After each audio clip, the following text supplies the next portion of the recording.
नमस्कार मित्रों, हर हर महादेव। नमामि शमीशान निर्वाण रूपम विभुं व्यापकं ब्रह्म वेद स्वरूपम निजं निर्गुणं निर्विकल्पं निरीहं चिदाकाशमाकाश वासं भजेहम्। सावन का पवित्र महीना शुरू हो गया है। 29 जुलाई को गुरु पूर्णिमा थी और गुरु पूर्णिमा के बाद 30 तारीख से, कृष्ण पक्ष की पहली तारीख से 30 जुलाई से सावन शुरू हो गया है और यह 27 अगस्त तक चलेगा। 27 अगस्त को पूर्णिमा होगी, सावन पूर्णिमा होगी, तो उस दिन यह इसका अंत होगा। तो सावन के इस पवित्र महीने में चार बार सोमवार पड़ेंगे।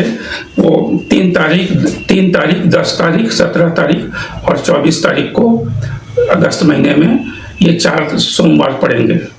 तो सावन में तो ऐसे भगवान शंकर की पूजा अर्चना का महत्व है, लेकिन सोमवार को कुछ विशेष महत्व है, ऐसा हमारे शास्त्रों में वर्णन किया गया है। तो भगवान शंकर की पूजा अर्चना कीजिए, उनकी कृपा प्राप्त कीजिए। और ऐसा विश्वास से माना जाता है कि जब समुद्र मंथन हो रहा था और हलाहल गरल प्रकट हुआ, तो अब उसके कारण प्रकृति के पूरे ब्रह्मांड के विनाश की स्थिति पैदा हो गई। तो सारे देवताओं के, दैत्यों और देवताओं दोनों के ही निवेदन करने पर भगवान शंकर ने उस हलाहल को अपने कंठ में धारण कर लिया और माता पार्वती ने कंठ पर हाथ लगा करके उसको नीचे जाने से रोका, ताकि उनको अधिक विष का असर न हो। और उस समय भगवान शंकर के शरीर में हलाहल के कारण जो ताप की उत्पत्ति हुई, तो देवताओं ने उनके ऊपर जलाभिषेक करके उनको ठंडक पहुंचाने का प्रयास किया और तभी से भगवान शंकर को जलाभिषेक करने का यह कार्यक्रम जो है शुरू किया गया है और ये परंपरा चली आ रही है। सावन में इसका विशेष महत्व होता है। और एक विश्वास यह भी है, ऐसा मत भी है कि भगवान शंकर अपने ससुर दक्ष प्रजापति के यहाँ सावन के समय ही आकर के उनका आतिथ्य स्वीकार किए थे, इसलिए भी सावन का महत्व होता है।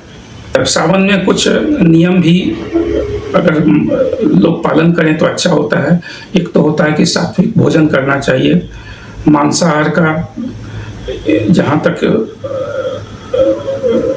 इस्तेमाल हो ना करें, क्योंकि ऐसा माना जाता है कि भगवान शंकर पशुपतिनाथ भी हैं, अर्थात सभी प्राणियों के, पशु पक्षियों के वो के रक्षक हैं, उनके कल्याणदाता हैं। तो कम से कम सावन के मास में लोग मांस भक्षण न करें, ऐसा उनसे ये अपेक्षा रखी जाती है। और सात्विक भोजन ही आहार के रूप में लें, ताकि मन में पवित्र विचार बने रहेंगे और पूजा अर्चना में ज़्यादा ध्यान लगेगा। और ऐसे तो भारत कृषि प्रधान देश है। तेज गर्मी के बाद जब बारिश होती है तो सारी पृथ्वी को ठंडक मिलती है। जहाँ सूखी जमीन थी वहाँ हरी भरे खेत, पेड़, खलिहान, हर जगह हरियाली भर जाती है।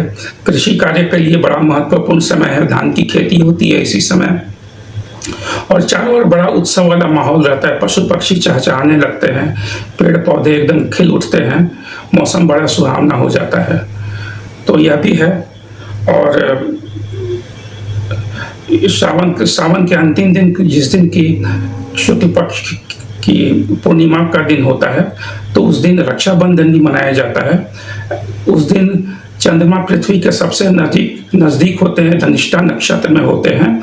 और ऐसा माना जाता है कि जो आत्मीय संबंध होते हैं, खास करके भाई बहन के संबंध होते हैं, तो उनको प्रगाढ़ता देने के लिए इस दिन रक्षाबंधन मनाया जाता है। क्योंकि हमारे मानव मस्तिष्क की जो भावनाएं हैं वो कहीं ना कहीं चंद्रमा से प्रभावित होती हैं।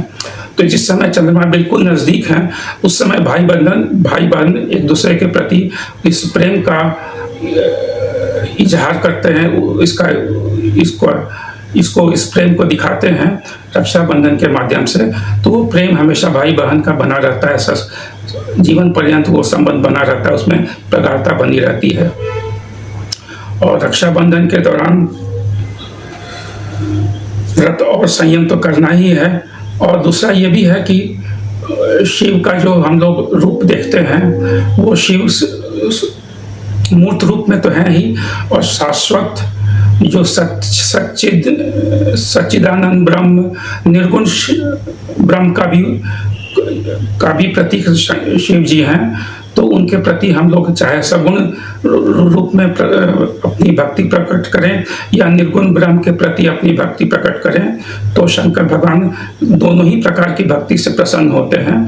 तो सावन के महीने में आप निश्चित रूप से पूरे तन मन से भगवान शंकर की पूजा अर्चना कीजिए। जिस प्रकार में भी आपकी श्रद्धा होती है, निर्गुण ब्रह्म के रूप में, सगुण ब्रह्म के रूप में, जैसा भी आपको अच्छा लगता है उनकी पूजा अर्चना कीजिए, और भगवान शंकर की आप पर कृपा जरूर बनी रहेगी, इसमें कोई शक नहीं है। सो जब तक ये सावन का महीना चल रहा है इसका पूरा लाभ लीजिए, और भगवान शंकर की कृपा अपने लिए, अपने परिजनों के लिए, अपने समाज के लिए, पूरे देश के लिए कामना ऐसा कीजिए और सबका भला होगा।